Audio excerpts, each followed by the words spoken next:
동명고등학교 학생 여러분 반갑습니다. 주우영 선생님입니다.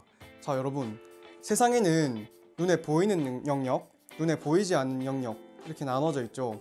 선생님은 사람에게도 눈으로 볼 수 있는 사람의 영역과 눈으로 볼 수 없는 사람의 영역이 있다고 생각을 합니다. 자, 그렇다면 눈으로 볼 수 없는 사람의 영역을 잘 다스리려면 어떻게 해야 할까요? 자, 선생님은 스스로가 온전히 쓸 수 있는 자유시간이 생겼을 때 그 시간을 어디에 쓰느냐, 그것을 보면 그 사람의 보이지 않은 영역을 볼 수 있는 가장 큰 힌트를 얻을 수 있다고 생각을 합니다. 자, 여러분은 여러분의 자유시간이 생겼을 때 어떤 일을 하나요? 여러분은 어떤 사람들인가요? 자, 우리 지난 시간에 배웠던 핵심을 다시 한번 살펴봅시다. 자, 우리 모든 한자에는 그 한자의 카테고리인 부수가 있다고 이야기를 했습니다. 자, 그래서 불화를 부수로 하는, 그리고 6달러를 부수로 하는 한자들을 보면서 한자의 부수에 대해서 공부를 했습니다. 오늘은 교과서 22페이지부터 이 단원의 남은 부분들을 공부해 보겠습니다. 그러면 이 단원의 학습 목표 다시 한번 보시겠습니다.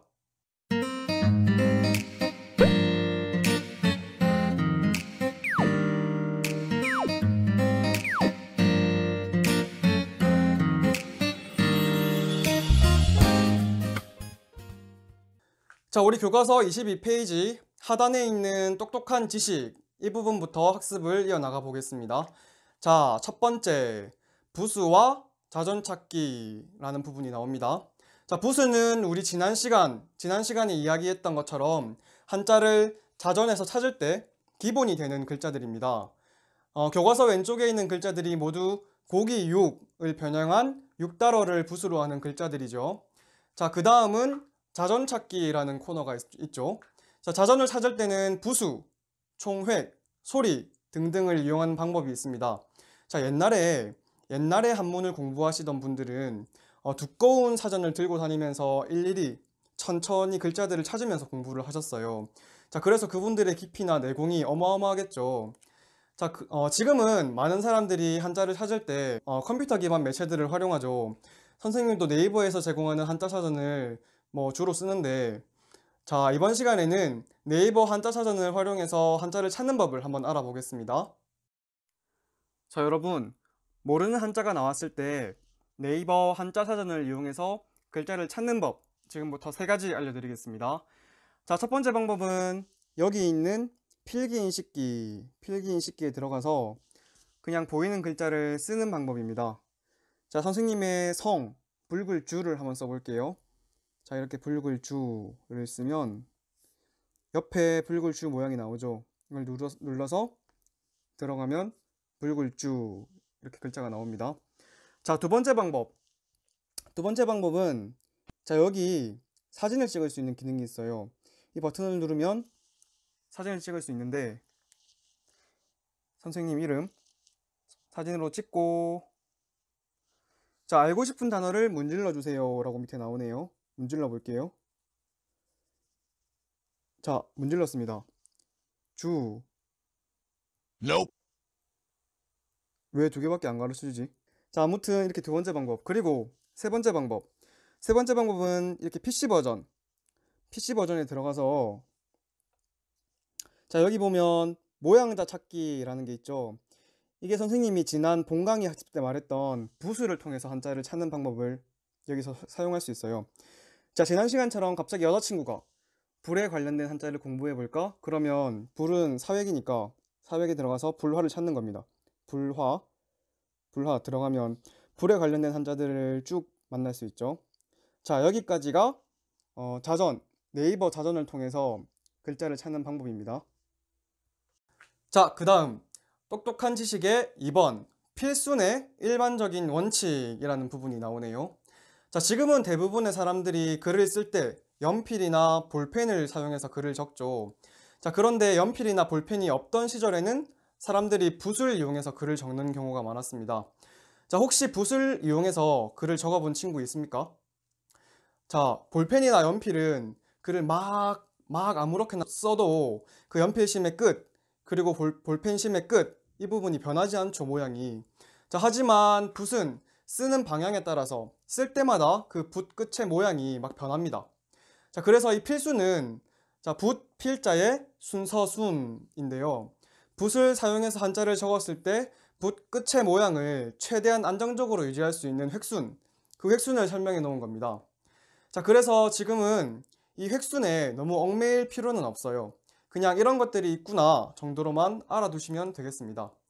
자, 교과서를 보니까 9가지 원칙과 그 원칙을 따르는 글자 9개가 나와 있죠. 자, 이 글자들은 아마 여러분들이 다 아시는 글자들일 겁니다. 혹시 모르는 글자가 있다면 동생한테 물어보시고요. 자, 그러니까 지금 이 영상 잠깐 멈추시고 이 9가지 글자들 원칙에 따라서 한번 써보고 학습을 이어나가겠습니다. 자, 여러분, 아래로 가면 성어라는 말이 나오는데요. 여러분, 관용어라는 말 아시나요?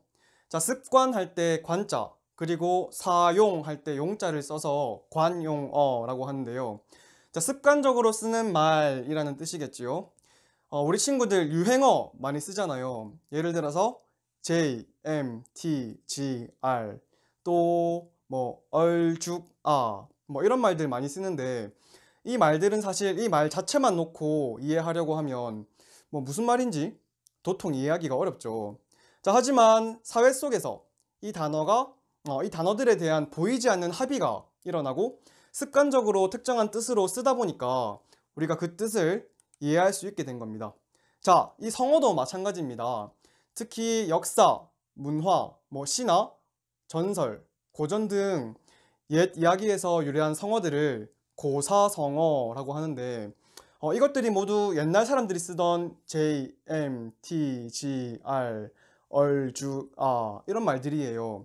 자, 어르신들이 젊은 사람들에 비해서 그 젊은 사람들의 말을 잘 이해하지 못한다고 감각이 떨어진다 이렇게 생각하는 친구들 혹시 계시나요? 그건 절대 사실이 아닙니다. 그냥 서로의 감각을 다르게 사용했을 뿐이에요. 자, 그럼 옛날 사람들은 어떻게 그들의 유행어를 사용했는지 한번 봅시다. 자, 첫 번째로 백미라는 말이 나오네요. 자, 이 백미라는 성어는 어학 공부의 백미는 한문 공부다. 아니면 야구의 백미는 홈런이다. 뭐 이런 식으로 쓰이는 말이죠. 자, 그런데 이 말을 풀이해보면 흰 눈썹이라는 뜻입니다. 자, JMTGR이 맛있다 라는 의미가 되는데 자, 그것만큼이나 헷갈리죠. 자, 흰 눈썹이라고. 자, 이 백미는 옛날 중국 촉한에서 마씨 성을 가진 5형제가 있었어요.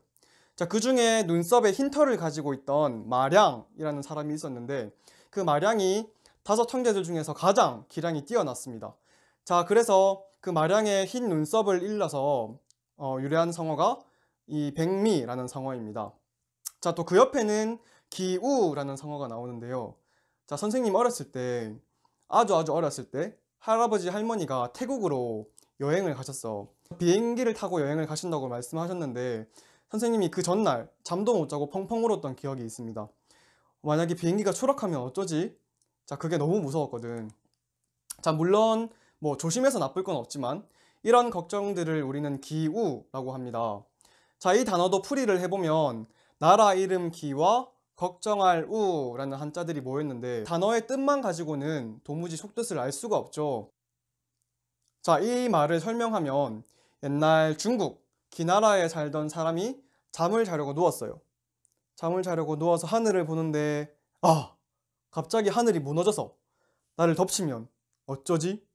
이리로 피할까? 저리로 피할까? 막 이런 고민을 밤새 했어요. 밤새 고민하다가 결국 한숨도 자지 못했다라는 이야기에서 앞일에 대한 쓸데없는 걱정이라는 의미의 기우라는 성어가 만들어졌습니다. 자, 그 밖에도 여러모로 쓸모가 없다라는 뜻의 팔불출, 그리고 자, 겉으로는 비슷하지만 실제로는 완전히 다르다라는 의미의 사이비, 사이비 발음을 잘해야죠. 자, 그리고 본질적으로는 아무런 차이가 없다라는 뜻의 50보, 100보 같은 성어들이 나와 있습니다. 자, 이제 여러분 교과서 23페이지로 넘어가서 아래에 있는 활동 부분을 보도록 하겠습니다.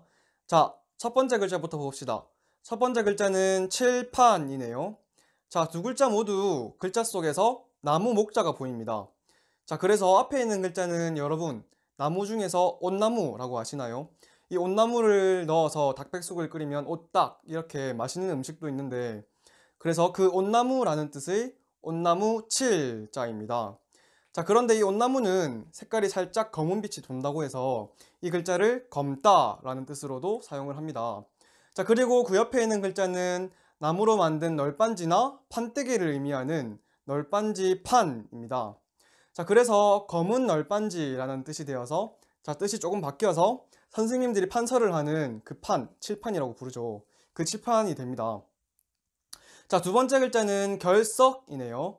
앞에 있는 글자는 여러분 이지러지다 라는 말 들어보셨습니까? 자, 이지러지다 라는 말은 어딘가 온전하지 못하고 결함이 있다 라는 뜻인데요. 자, 이 글자가 이지러질 결이라는 글자입니다. 자, 그리고 그 다음 글자는 방석, 좌석 할 때 쓰는 글자죠. 자리석이라는 뜻입니다. 그래서 나가야 할 자리에 나가지 않은 것을 결석이라고 말하죠.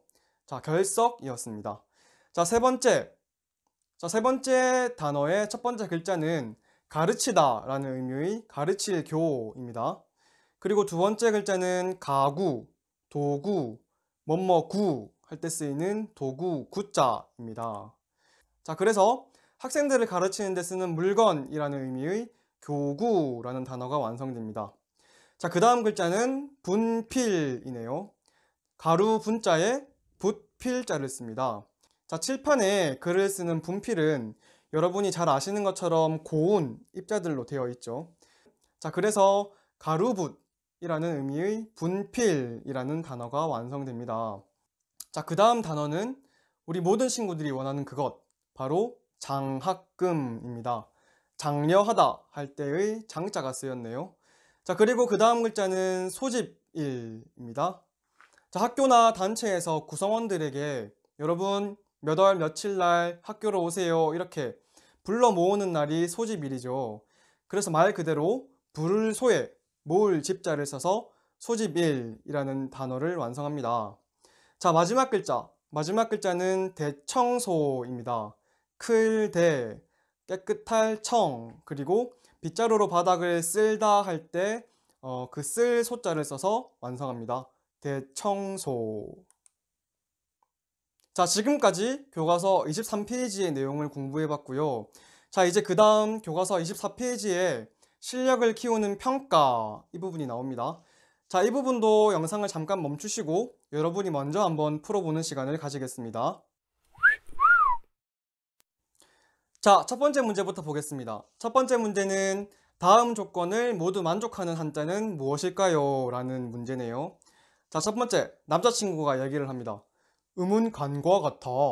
자, 그 다음에 여자친구들이 이야기를 합니다. 총액은 만과 같지. 부수는 위와 같아. 자, 그 다음 마지막 남자친구가 말합니다. 뒤에 담을 결합하면 속마음을 비유적으로 이루기도 해. 자, 이렇게 말을 했네요.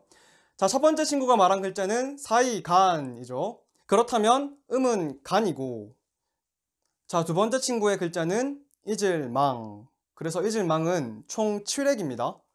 그리고 세 번째 친구의 글자 위장위. 자, 이 글자는 부수가 뭐죠? 네, 고기 육을 간추려 쓴 육달월입니다. 자, 그렇다면 이 글자는 바로 2번 간간자가 되겠죠. 그래서 마지막 친구가 말한 쓸개 담과 이 간간자를 결합하면 속마음이라는 의미의 간담이라는 단어가 완성이 됩니다. 자, 두 번째 문제. 백아가 절망하면서 검은고 줄을 끊어버렸다 하는 데서 유래한 사자성어 뭐였죠? 네, 백아절현이었습니다. 여러분이 한자를 쓸 수 있어야 합니다. 자, 어렵다고요? 안 외워진다고요? 이런 나약한 소리 하시면 안 됩니다.